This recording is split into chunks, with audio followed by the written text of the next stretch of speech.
स्वागत है आपका 18 स्वदेश पर। आप देख रहे हैं वादा को लेकर हमारा खास शो एफएनओ जंक्शन और आपके साथ में हूं अभिषेक सत्यव्रतम। और शुरुआत करेंगे इस वक्त की सबसे बड़ी खबर जो कि है बाजार की। निफ्टी ने 25,500 का भी स्तर तोड़ दिया है। जी हां, 25,500 का थी और वहां से भी शेयर चला है। आज हमारे सुबह के शो में शिवांगी साडा हमारे साथी, वो भी अशोक लेलैंड पर बुलिश लग रही थी, तो ये आपके लिए रिटर्न बनते हुए दिखाई दिए हैं। आज फिर से आपके रिटर्न को हम बढ़ाएंगे, बाजार चाहे जो भी हो, आपके पैसे बनेंगे और ये सुनिश्चित करेंगे हमारे एक्सपर्ट आज आपका साथ देंगे, आपको गाइड करेंगे। रेलगेयर ब्रोकिंग के अजीत मिश्रा। अजीत, बहुत शुक्रिया आपका समय देने के लिए। स्वागत है आपका 18 स्वदेश पर। अजीत, ऑप्शंस को जिसने भी थोड़ा सा फॉलो किया होगा ना पिछले एक हफ्ते में, उसको ये अंदाजा लग तो गया था, क्योंकि जिस तरह की पोजीशंस बिल्ड हो रही थी 25,500 के पुट में, तो अंदाजा लग तो रहा था।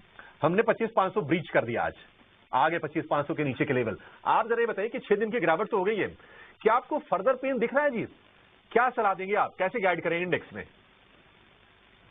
शुक्रिया अभिषेक बिल्कुल, देखिए लास्ट वीक की इंडिकेशन था, जिससे आपने बताया कि ऑप्शन की पोजीशनिंग, साथ ही साथ चार्ट्स पे जो कि क्रिटिकल सपोर्ट एरिया से, जो कि इंडेक्स अगस्त से 2024 अगस्त से एक टेक्सचर मेंटेन करता था, हायर हाई हायर लोज का, उस पे विराम लगा था जब आपने 25,870 के जो स्विंग लोज थे उनको ब्रेक किया था।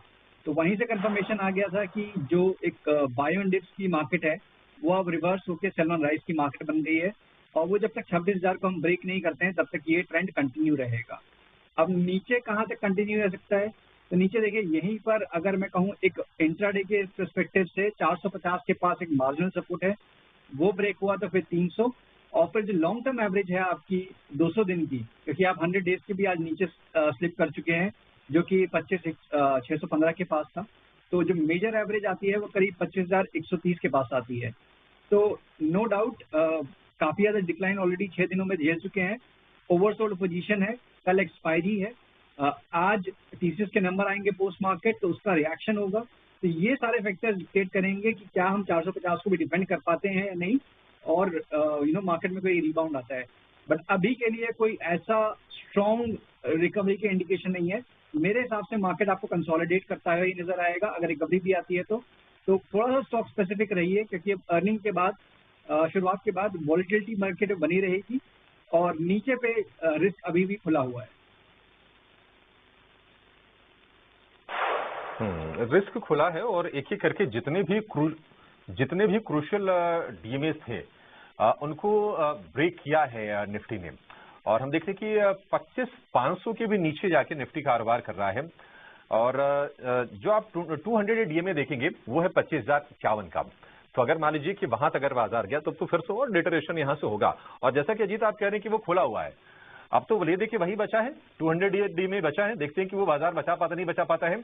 तो मान लीजिए अजीत, जिनकी मान लीजिए तेजी की पोजीशन है बाजार में, जो अभी भी हालांकि बहुत कम होंगे, अब तो मतलब पूरा बोलबाला है शॉर्ट वालों का, लॉन्ग के सौदे तो लोग निपट लिए होंगे, फिर भी जो है अभी मान लीजिए इस सीरीज को थोड़ी उम्मीद लगा के चल रहे हैं कि शायद कुछ करिश्मा हो जाए, तो क्या आप हेजिंग के लिए कुछ बताएंगे? कोई पुट खरीदने की आप सलाह देंगे? देखिए अभिषेक, यहाँ पे मेरे हिसाब से वो लेट हो गए हैं, कंसिडरिंग कि जो लास्ट 3 दिन का जो फॉल है आपका 26,100 से आप 25,400 पे आ चुके हैं। और मैंने जैसे बताया कि इंट्राडे के पर्सपेक्टिव से 450 के बाद मुझे लगता है कि एक बार को मार्केट को डिपेंड करना चाहिए।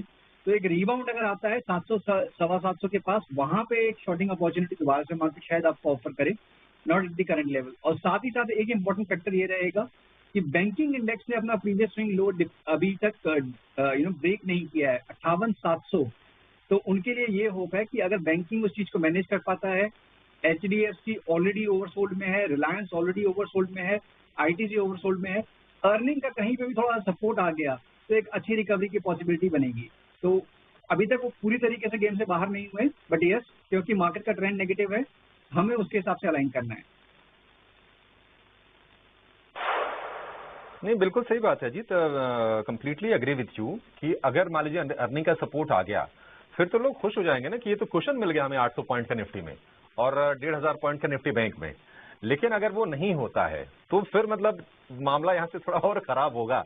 अब देखते हैं टीसीएस से शुरुआत कैसी होती है, बाकी तो पहले अगले 1.5 महीने तक नतीजे आते रहेंगे। आईटी और बैंकिंग फाइनेंशियल, ये दो ही पिलर मजबूत हैं। अगर ये सुरक्षित रह गए तो फिर आपको इंडेक्स में कम से कम स्थिरता दिखाई देगी, अदरवाइज माहौल तो काफी ज्यादा नेगेटिव निश्चित तौर पर हो चला है। और इंडिया विक्स देखिए 7.5% ऊपर इंडिया विक्स है, 12 का इंडिया विक्स है, तो वो भी कहीं ना कहीं रिस्क को ना रिफ्लेक्ट कर रहा है कि 9 से बढ़ते बढ़ते 12 का इंडिया विक्स हो गया है। अब अनिश्चितताएं हैं ग्लोबल, अब जब अनिश्चितताएं होती है ना तो फिर ये मतलब लेवल्स वगैरह काम नहीं करते हैं। मान लीजिए कोई बुरी न्यूज आ जाती है जियो पोलिटिकल फ्रंट पर, अगर मिडिल ईस्ट में थोड़ी अस्थिरता और बढ़ जाती है, ईरान पर मान लीजिए हमले अगर अमेरिका कर देता है, तो हमारे भी इकोनॉमिक इंटरेस्ट ईरान से कई सारे जुड़े हुए हैं। हालांकि सैंक्शन है ईरान के ऊपर, लेकिन ये फिर क्रूड के प्राइसेस वगैरह, फिर उसका रिपल इफेक्ट, फिर इन्फ्लेशन, फिर तमाम चीजें हो जाती है। तो ये थोड़ा देखने वाली चीजों की वेट एंड वॉच वाली सिचुएशन है। अब आ जाते हैं स्टॉक पर। अजीत बताइए फिर स्टॉक आपने कौन से चुने हैं? आज थोड़ी दिक्कत हुई होगी आज स्टॉक निकालने में? बिल्कुल, देखिए यहाँ पे अभिषेक एकदम जैसे मैंने बताया कि 6 दिन की गिरावट के बाद आप आउटराइटली अगर सेल करते हैं, अपॉर्चुनिटीज हैं, बट क्या वो सही स्ट्रेटजी है? एकदम मेरे हिसाब से पूरा बेरिश यहाँ पे अभी कन्वर्ट होना, खासतौर से स्टॉक स्पेसिफिक फ्रंट पे जरूरत नहीं है। अभी आपको बाय साइड की भी अपॉर्चुनिटीज मिलेंगी और कहीं ना कहीं बहुत सारे काउंटर्स ऐसे हैं जहाँ पे स्ट्रेंथ दिख रही है। तो उनमें से एक नाम है ल्यूपिन का। फार्मा एज अ बास्केट मुझे लगता है कि लास्ट वीक एक अच्छा अटेम्प्ट हुआ था रिकवरी का, नो डाउट थोड़ा सा फेड आउट जरूर हुआ है, बट स्ट्रेंथ अभी भी बनी हुई है और एक मार्जिनल रिएक्शन के बाद ये लुपिन आपको एक करेक्शन पे मिल रहा है। तो एक छोटे से स्टॉप लॉस के साथ, करीब 2130 के स्टॉप लॉस के साथ 22 से 40 तक के टारगेट्स के लिए लुपिन को आप लॉन्ग कर सकते हैं। वहीं पे शॉर्टिंग के साइड की पोजीशन मेंटेन करना भी उतना ही इंपॉर्टेंट है कंसिडरिंग द मार्केट ट्रेंड। तो पेटीएम एक ऐसा काउंटर है जहां पे कि एक डिस्ट्रीब्यूशन पैटर्न का फॉर्मेशन हुआ है एक काफी तेजी के बाद। तो एक प्रॉफिट टेकिंग का फेज एंटिसिपेटेड है कि आने वाले टाइम में अनफोल्ड हो सकता है। 1160 इमीडिएट टारगेट है, 1310 के स्टॉप लॉस के साथ पेटीएम को आप शॉर्ट के लिए देख सकते हैं।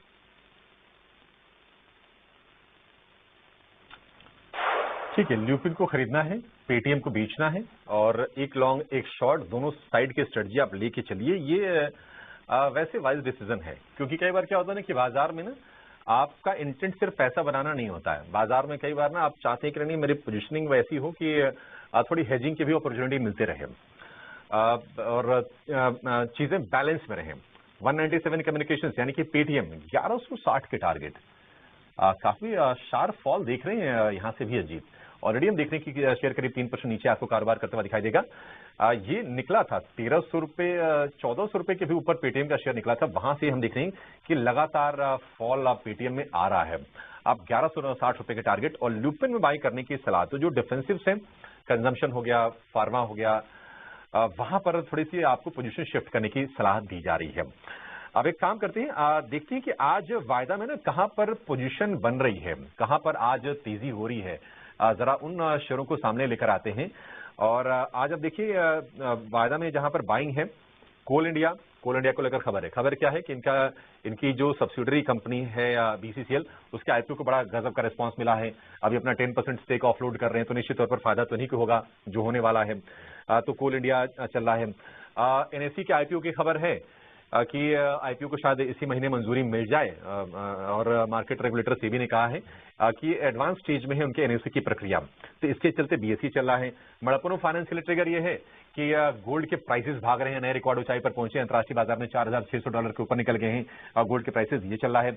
आईसीएक्स पिटा था शुक्रवार को, आईसीएक्स में बाइंग आज आ रही है। वेदांता की भी सेम कहानी कि इसमें प्रॉफिट टेकिंग आई थी, तो वेदांता में आज बाइंग लौटी है। और वेदांता के लिए ट्रिगर ये भी है कि चांदी में आज हम उछाल काफी देख रहे हैं, नए रिकॉर्ड ऊंचाई पर चांदी पहुंची है। 12,000 रुपए की तेजी आज के सत्र में चांदी में देख रहे हैं। अब करेक्शन ये है कि हिंदुस्तान जिंक में इनका इन्वेस्टमेंट है वेदांता का, लगभग 61% स्टेक होल्ड करते हैं, तो वहां से इनको बेनिफिट आ रहा है। तो जो भी शेयर चल रहे हैं ना उनकी अपनी स्ट्रेंथ है, उसके चलते वो चल रहे हैं। अदरवाइज अगर वैसे बाजार का माहौल देखेंगे तो वो निश्चित तौर पर नेगेटिव है। निफ्टी 200 अंक नीचे, निफ्टी बैंक करीब 350 अंक नीचे 58,900 के लेवल को भी ब्रीच किया है और गिरने वाले शेयरों की संख्या हम देखने की लगातार बढ़ती जा रही है। लेकिन जरा तलाश करते हैं कि बाजार में आपके लिए अपॉर्चुनिटी कहां पर मिलेगी, क्या आप खरीद सकते हैं, क्या आप बेच सकते हैं। सबसे पहले बातचीत उन शेयरों की करेंगे जहां पर हो रहे हैं लॉन्ग बिल्डअप।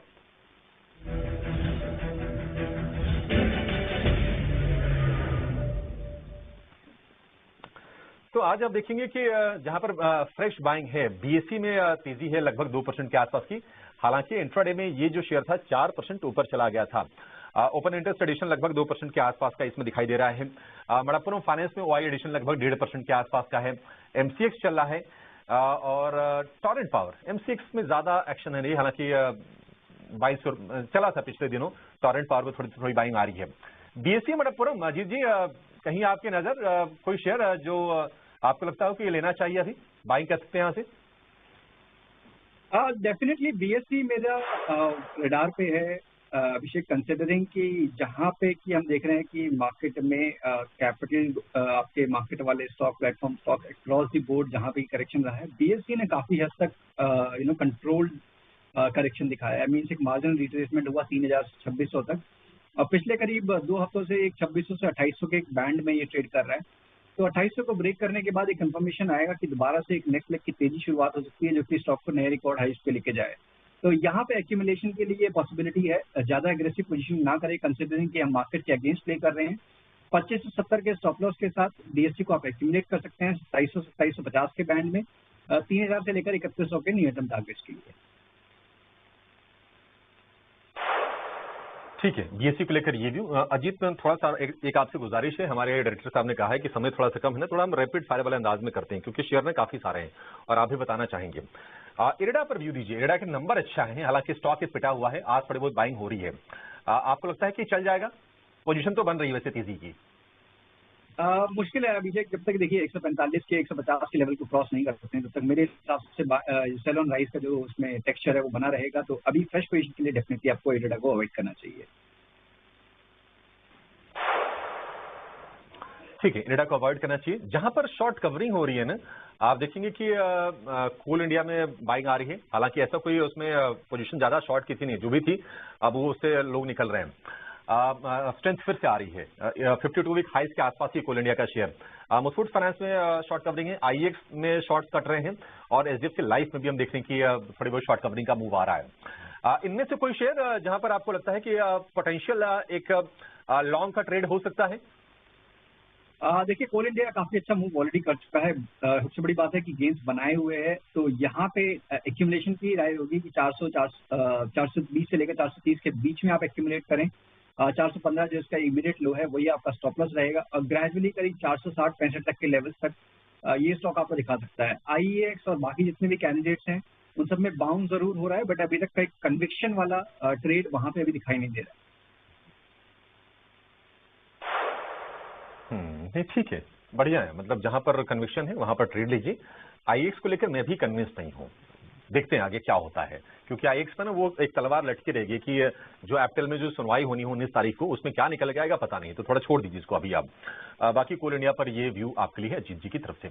एक छोटा सा ब्रेक लेंगे, अब ब्रेक के बाद ना देखते हैं कि लॉन्ग्स में तो सौदे खोजने थोड़े मुश्किल है, क्या शॉर्ट साइड के मिल रहे हैं, उस पर बातचीत करेंगे। और अजीत हमारे साथ बने हुए, आप ठीक जाएगा नहीं।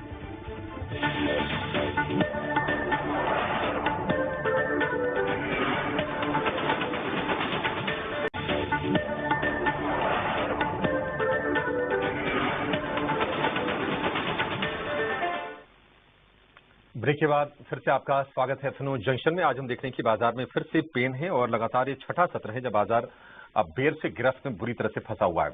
निफ्टी है करीब 200 नीचे, 25,500 के नीचे आपको कारोबार करता हुआ नजर आएगा। और अगर हम निफ्टी बैंक की बात करें तो जो गिरावट है 350 अंकों की है, 58,900 के आसपास आपको नजर आएगा। और आज जो मार्केट में जो एडवांसेस का और डिक्लाइंस का जो रेशियो है वो बहुत ही बुरा है, सिर्फ 400 शेयर ऊपर है, 2500 शेयर आपको नीचे कारोबार करते हुए दिखाई देंगे। फटाफट ये देखते हैं कि बाजार में आज कहां पर हो रही है ताजा बिकवाली।